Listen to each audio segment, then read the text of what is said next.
Kofi était un jeune homme connu pour son arrogance. Fils d'un puissant homme d'affaires, il pensait que sa richesse et son influence pouvaient tout résoudre. Un jour, son université organisa une excursion vers un village reculé, réputé pour ses légendes mystérieuses. Sur le chemin, le bus s'arrêta près d'une petite cabane où une vieille femme offrait des fruits aux voyageurs. Lorsqu'elle vit Kofi descendre du bus, elle lui murmura d'une voix tremblante, « Ne prends jamais le chemin de la montagne noire, c'est le domaine des esprits ancestraux. » Kofi éclata de rire devant tout le monde, « Vos esprits ne peuvent rien contre moi.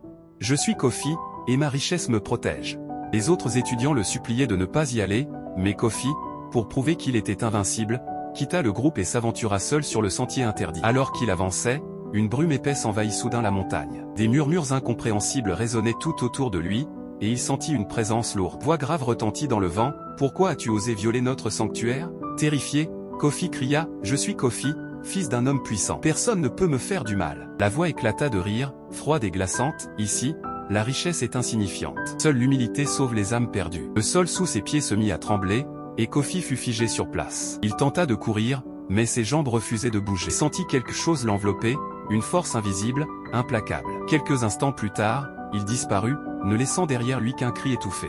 Le lendemain, les villageois trouvèrent une étrange statue sur le sentier, un jeune homme figé, une expression d'effroi éternel sur le visage. Les anciens murmurèrent, « Voilà ce qui arrive à ceux qui méprisent les esprits et les traditions. » Leçon morale, l'humilité est plus précieuse que l'or. Respectez toujours les croyances et avertissements des sages, car certaines forces dépassent l'entendement humain.